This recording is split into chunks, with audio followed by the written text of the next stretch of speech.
예, 새해 하늘 복을 풍성하게 또 누리고 나누는 그런 새해 되시기 바랍니다. 오늘 이 말씀은 너무나 우리에게 친숙해서 제가 또 다시 이 비유의 의미를 설명할 필요가 있을까 싶은 유명한 비유입니다.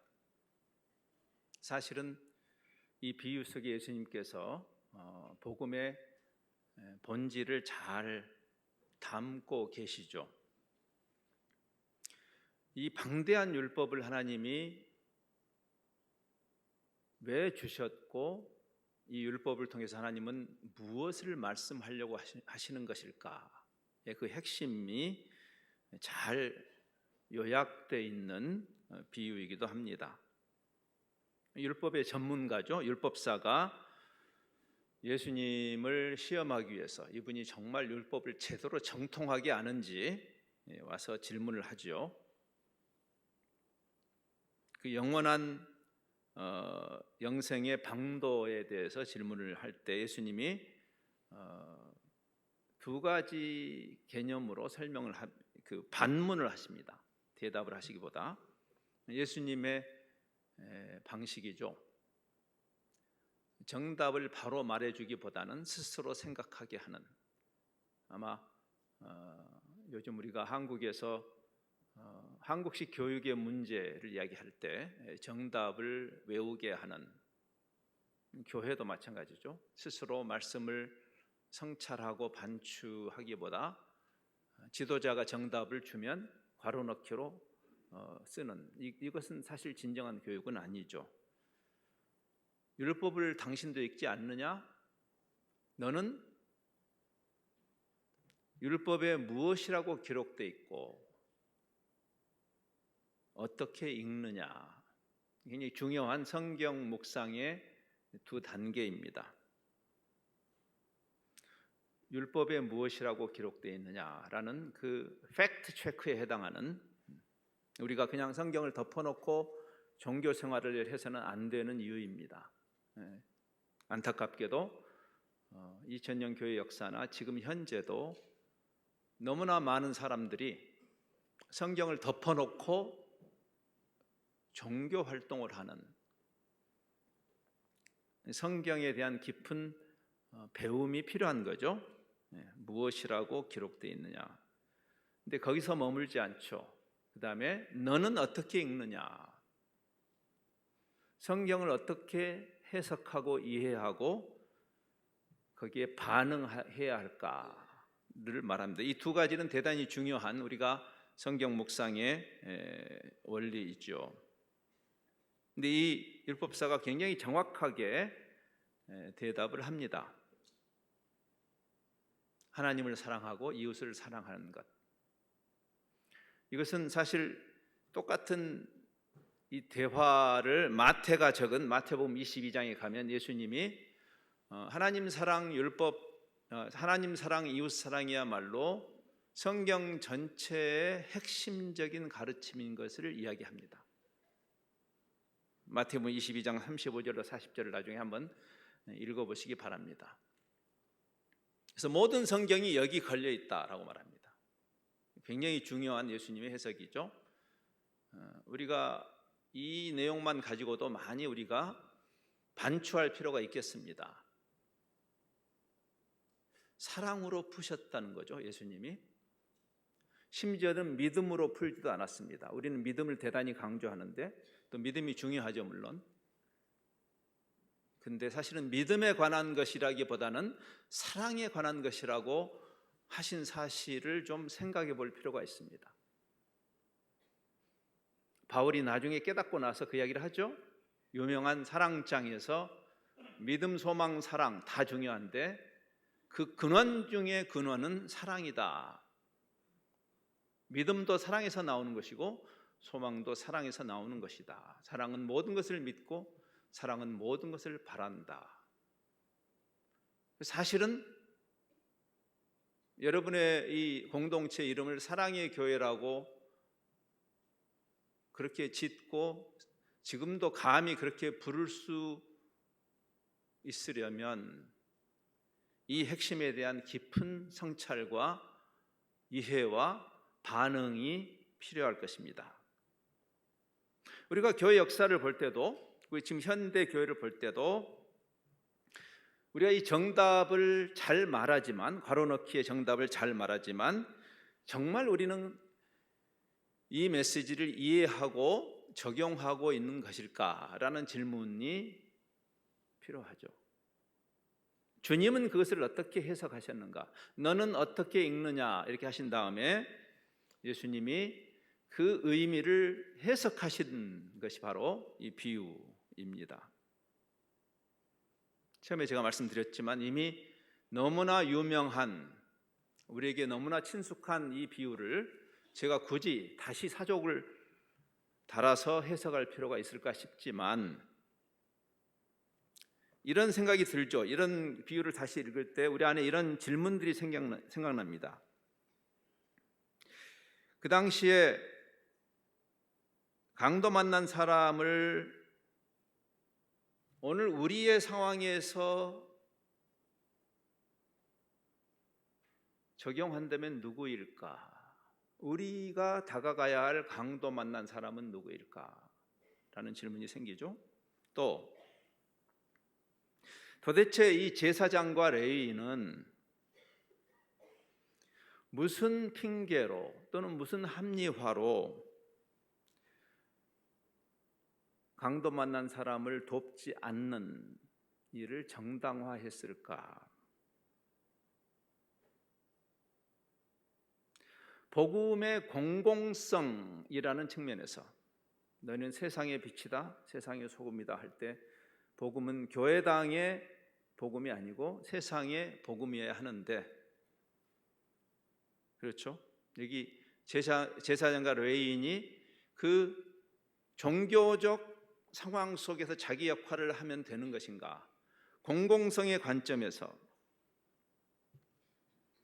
우리에게, 현대 교회에게 우리가 짐짓 무시하거나 외면하고 있는 강도 만난 사람은 누구일까? 즉 이런 질문들이 2000년 전에 예수님이 하신 흥미로운 이야기 정도로 치부하고 넘어갈 수 없게 만들죠. 특별히 우리를 불편하게 만드는 지점은 이겁니다.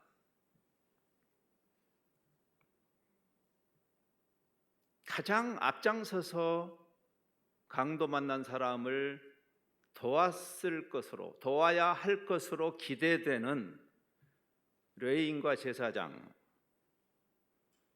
직무유기가 우리를 불편하게 하죠. 왜? 우리의 자리매김, 교회의 자리매김과 오버랩이 되기 때문에 그렇습니다. 만일 이 레위인과 제사장을 종교법정에, 지금 우리가 종교법정에 소환한다면 그 사람들은 어떤 변명을 내놓을까? 그런 생각을 하게 됩니다. 아마 그들은 탁월하게 핑계를 댈 겁니다.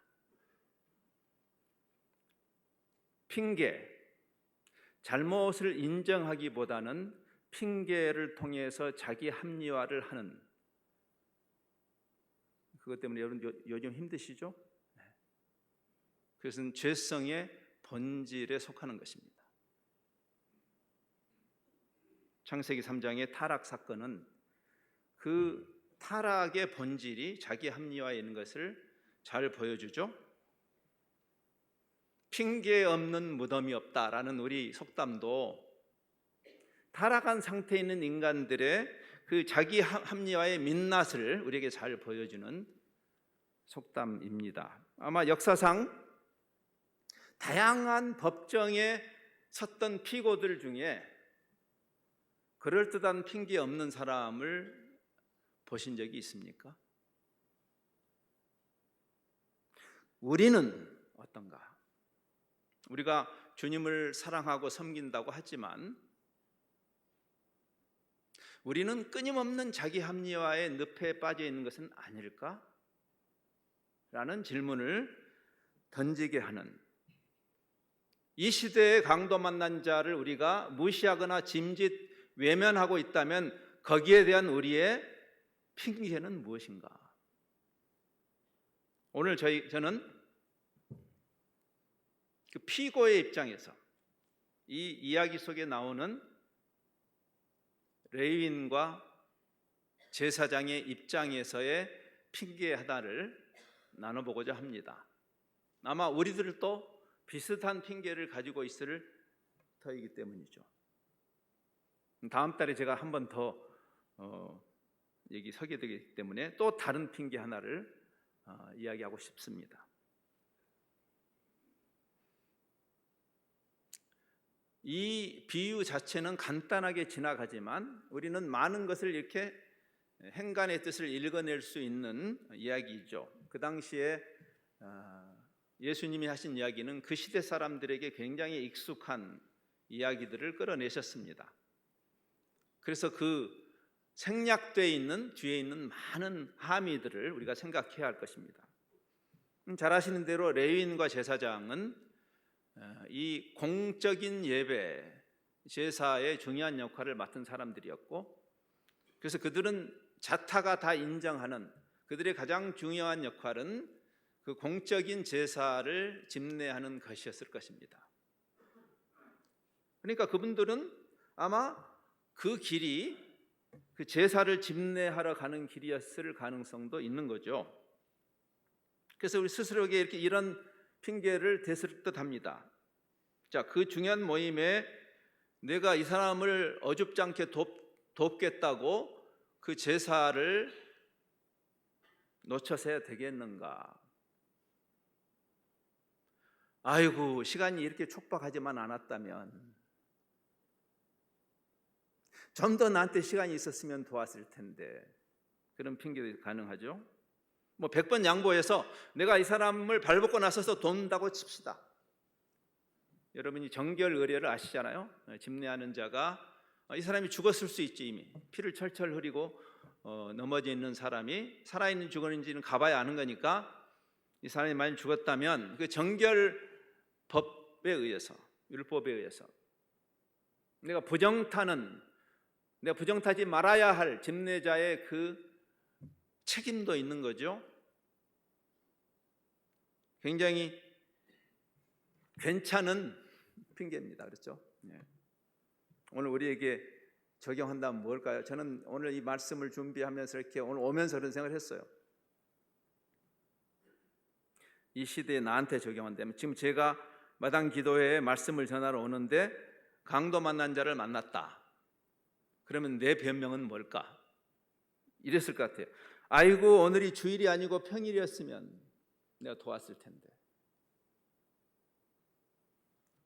자, 이 변명, 합리화의 핵심적인 문제가 무엇인지를 예수님이 이 이야기를 통해서 우리에게 알리시는 거죠. 이 율법사, 지금 예수님을 시험하고 이분이 정말 율법을 제대로 아는지, 원래 동인이 그랬습니다. 그렇죠? 맨 처음에 보면 예수님을 시험하고자 해요. 이분은 분명히 율법을 깊이 공부하고 전문가였던 것은 분명합니다. 그렇죠? 자, 문제는 어디 있나요? 율법의 조문에 대해서는 바삭한 사람이죠. 율법의 조문, 대한민국 헌법을 깡그리 외우는 법조계에 계신 분들, 저는 그런 생각을 합니다. 지난 풍랑과 같은 지난 2016년부터 정말 정신없이 지난 3, 4년이 흘러왔죠. 그렇죠? 법조계에 있는 분들이 대한민국 헌법을 정말 이해하는 사람이라고 말할 수 있을까? 예, 그 사람들은 예수님의 첫 번째 질문, 율법에 무엇이라고 기록되어 있느냐, 팩트 체크에 대해서는 그들은 정통한 자들이죠. 그러니까 사법 시험을 다 통과했겠죠. 그러나 너는 그걸 어떻게 읽느냐에서 걸리는 사람들이 아닐까? 그런 생각을 했습니다. 즉 율법의 조문, letter of the law, 조문에 대해서는 바삭했지만 진짜 더 중요한 그 조문 뒤에 있는 진짜 의도와 의미, 그것이 율법의 정신입니다. Spirit of the law. 지금 이 이야기 속에 나오는 제사장과 레위인이 놓치는 지점이고, 심지어 예수님에게 율법을 시험해 보려고 하는 이 사람도 놓치고 있는 지점이고, 역사 속에 끊임없이 법을 뒤틀어서 자기 정당화를 해왔던 법의 전문가를 포함해서, 여러분이 잘 아신 대로 구약의 율법은 그 율법의 조문을 위해서 존재하지 않습니다. 그 조문을 중시하는 것을 율법주의라고 합니다. 그 율법은 그 조문이 가리키는, 지향하는 그 정신에 있죠. 성경 전체는 그게 그리스도라고 말합니다. 그래서 갈라디아서에서 바울은 말하죠.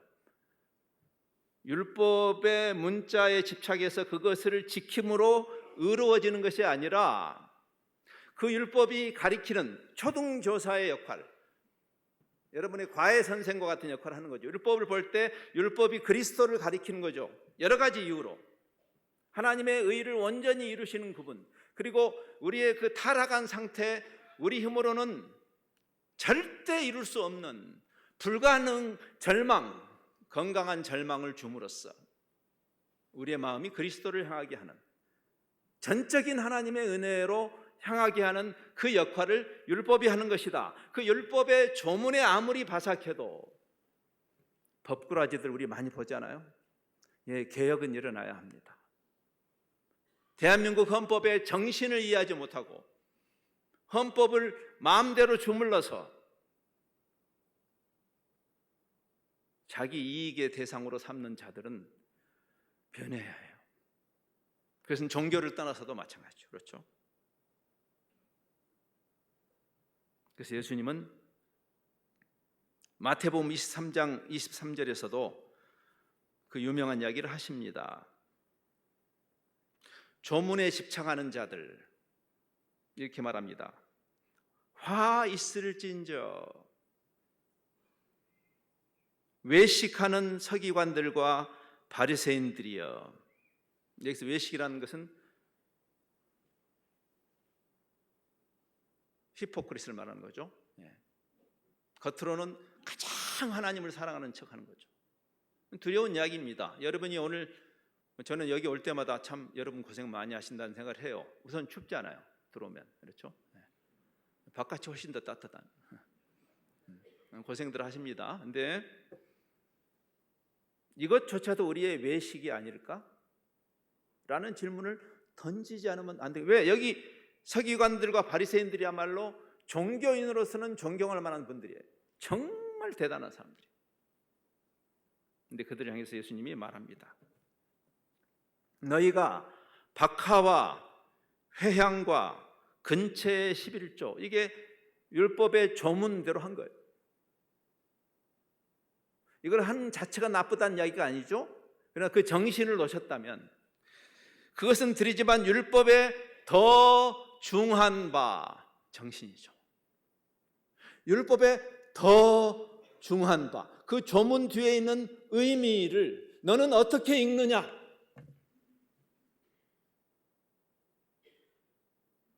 우리가 명색이 개혁적인 생각을 가진 마당 기도의 성도들이 주일 10시 40분 예배 정도는 나와줘야죠. 예. 근데 아직 그것도 아니라는 거죠. 더 중요한 바, 우리가 여기 왜 있는 거예요? 이 추위에. 정의와 긍휼과 믿음은 버렸도다.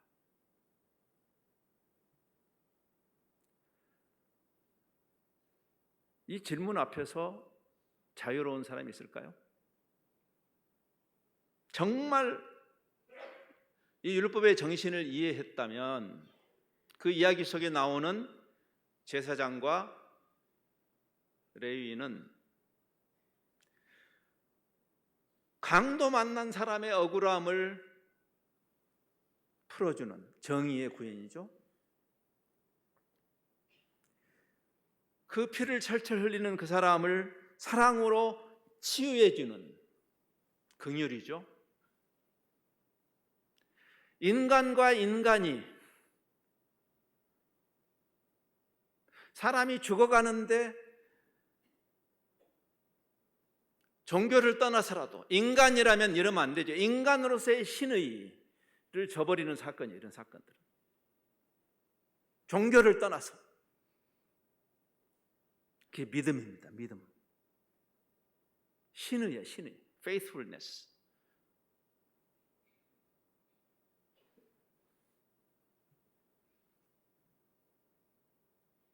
교계도 마찬가지죠. 그렇죠?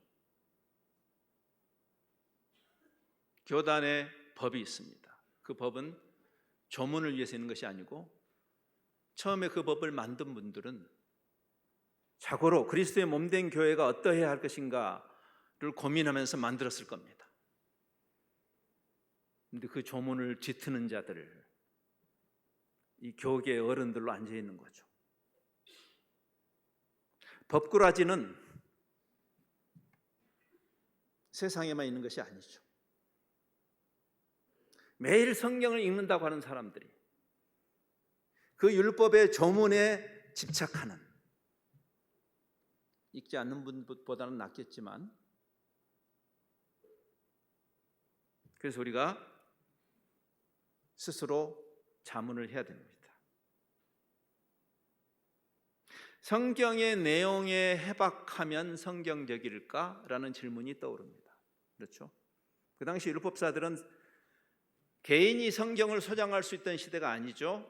여러분 잘 아신 대로 이렇게 출판이 되어서 이 활자가 발명되고 출판이 되어서 각자가 성경을 들고 다니던 시대는 지난 500년밖에 되지 않습니다. 500년 전에 개혁운동이 성공한 이유죠. 구텐버그가 활자를 발명해서 책을 재본하고 개인들이 훨씬 이제는 저렴한 값으로 성경을 소장할 수 있게 되었기 때문에 솔라 스크립투라, 그래서 개혁이 가능했던 거죠. 자, 근데 그 시대에는 개인이 성경을 소장할 수 없는데 어떻게 성경의 전문가가 되겠어요? 그래서 깡그리 외웠던 사람들입니다. 생각해 보세요. 다메섹 도상에서 예수님을 만나기 전에 바울을 생각해 보세요. 당대 최고의 학자인 가말리엘에게 사사하고 많은 신학자들이 그렇게 추정합니다. 다메섹 이전에 이미 바울은 성경 박사였다고, 구약 성경을 대부분 외웠을 것으로 추정됩니다. 바울도. 그 사람은 성경을 이해한 사람일까요? 대한민국 헌법을 다 외우면 그 사람이 법의 전문가라고요? 저는 그렇게 생각하지 않습니다. 법의 정신에 무식한 사람들은 법에 대해서 문외한이라고 우리는 말해야 합니다. 그가 아무리 사법고시를 패스했어도,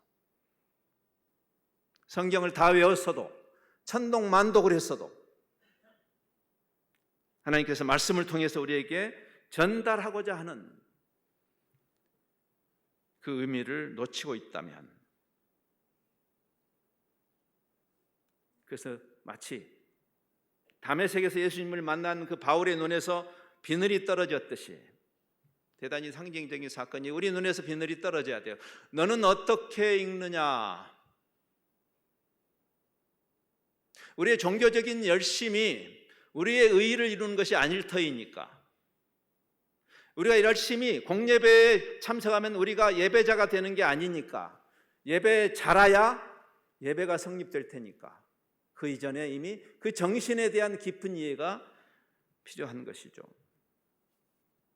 신약 신학자인 그 스콧 맥나잇이라는 분은 이 본문을 중심으로 예수신경이라는 책을 씁니다. 우리가 오늘 우리 신앙 고백했죠. 사도신경. 사실 엄밀히 말하면 사도들이 그 초대교회 전통보다 더 중요한 신앙 고백이 예수님이 우리에게 가르친 예수신경이다. 이야기, 하나님 사랑, 이웃 사랑에 관한 것이다.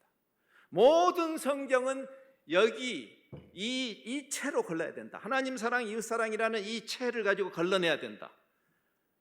모든 성경의 권위 있는 해석이 여기에 걸려 있다라고 예수님이 말씀하시잖아요.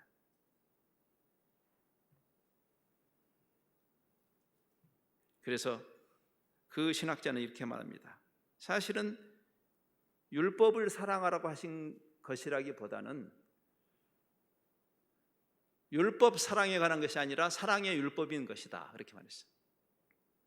왜? 모든 율법이 그리스도를 가리키고 그 그리스도는 하나님의 사랑의 결정체시니까. 그렇죠? 하나님이 세상을 사랑해서 독생자 그리스도를 보내셨으니까. 그리스도는 종교가 아니고 그리스도는 하나님의 사랑의 결정체시니까. 그 관점으로 이 스토리를 다시 봐야 되지 않겠어요? 그렇죠?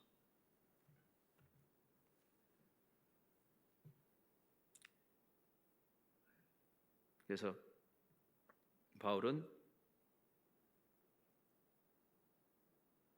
그가 다 외웠던 말씀을 잘못 이해했던 것을 버리고 지금 예수님이 설명하신 그 관점으로 성경을 재해석하는 10여 년의 기간을 가진 거죠. 바울이 바울서신을 쓰기 전 그 10년 이상의 시간이 잘못 알았던 것을 계속 쓰레기통에 버리는, unlearn 한다고 그랬죠. unlearn. 우리가 기독교 신앙에 대해서 잘못 배운 거 많습니다. 신앙의 연륜이 많다고 해서 복음의 그 진수를 이해했다라는 보장은 없습니다. 사실 오히려 잘못 많이 배운 사람이 가장 힘들어요. 그것은 그 사람이 목회자냐 선교사냐 상관없어요. 정말 골치 아픈 사람들입니다. 그것은 우리에게도 적용되는 거죠. 그 긴 언런의 과정을 간 다음에 그 하나님 사랑, 이웃 사랑의 관점에서 성경을 다시 보는 것입니다. 바울서신은 그 결과로 나온 것이, 아까 제가 사랑장에 해당하는 고린도전서 13장도 인용했습니다만 결국 무엇인가?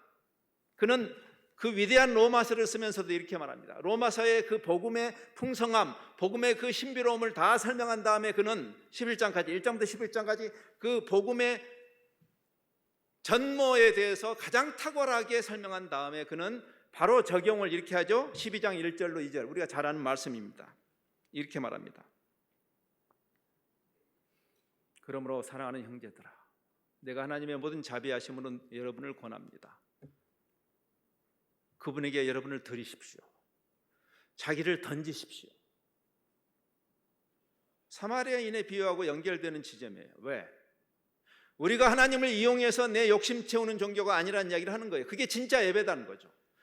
즉 여러분이 공예배에 나와서 주님 보셨죠? 오늘도 저는 나왔습니다. 이 추운,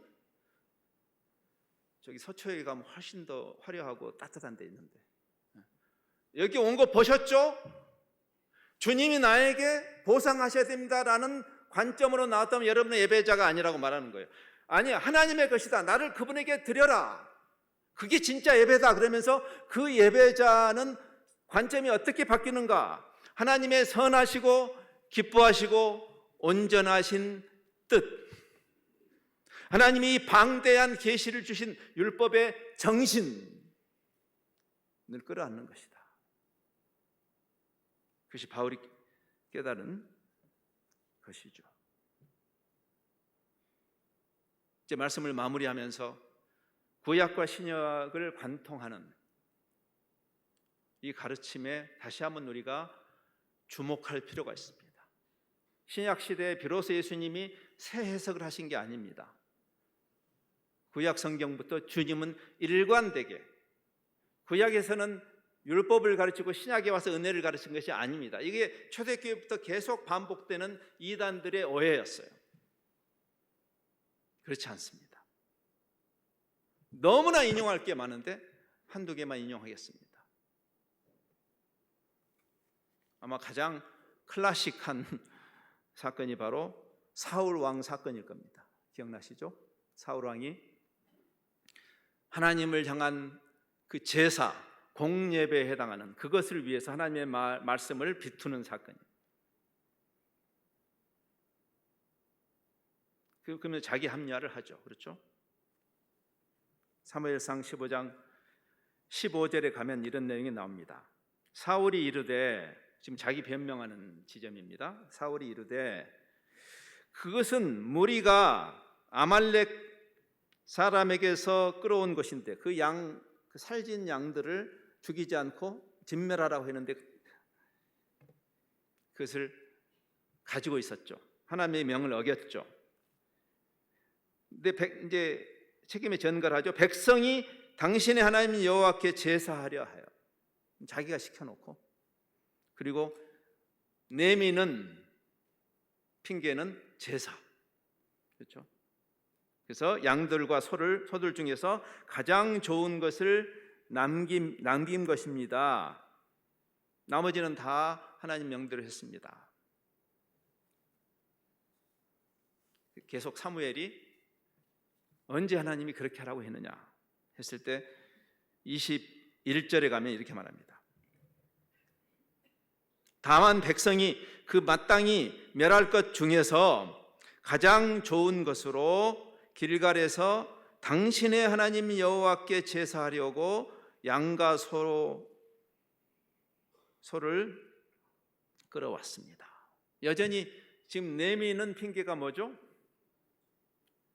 공예배입니다. 저는 공예배가 중요하다고 생각하는 사람이에요.